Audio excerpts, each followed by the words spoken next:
I just watched your video and I really liked what you had to say.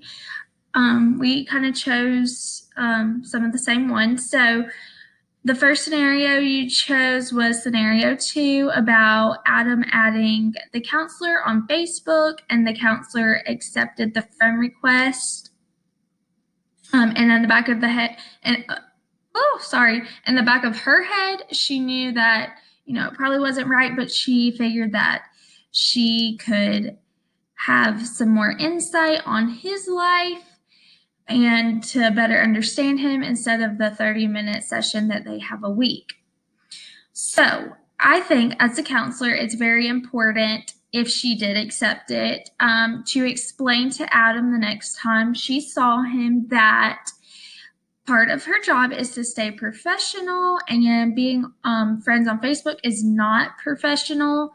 So she is going to remove him as a friend. It's nothing personal.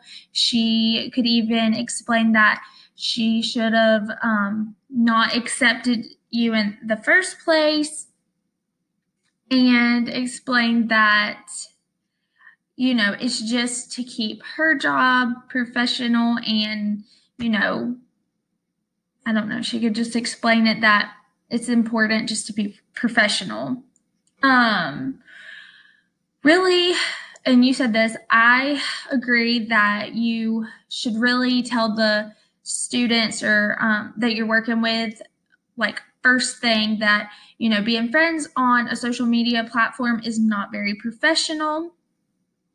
And it is important just to remind them that it's nothing personal, but it's all professional, and that they know that right off the bat, so they don't feel offended or upset or anything like that. But most of the time, they'll understand.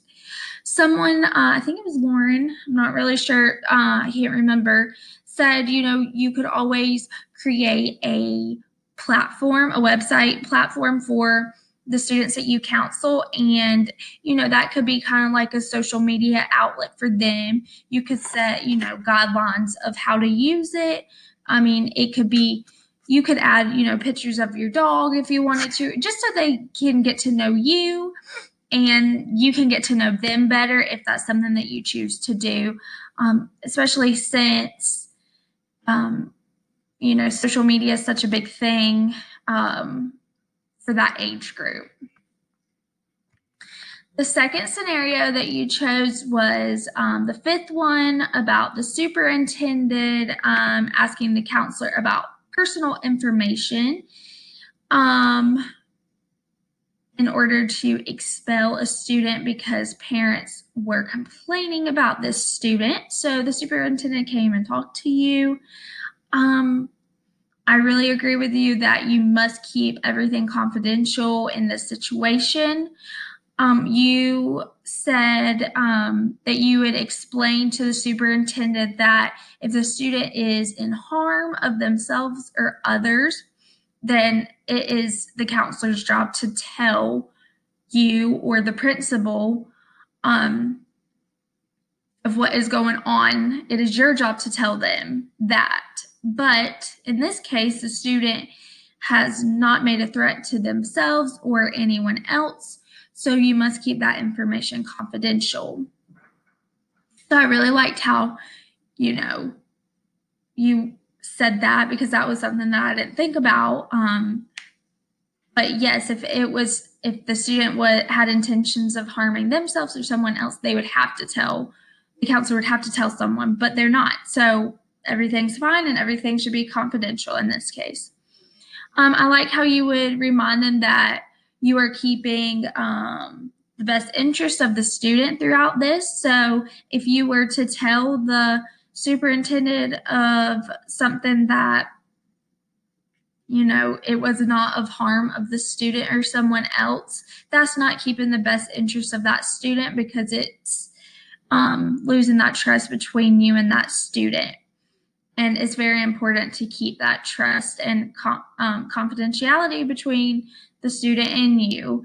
But yeah, so I really liked how you explained that if the student was at harm, you would tell someone, because that is your job.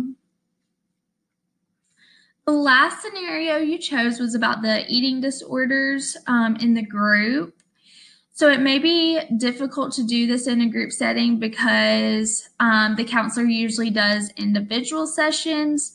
She attended a one-day workshop, but like you said, I don't think I would be ready to take that on after one workshop. I don't think I would feel confident enough to do that.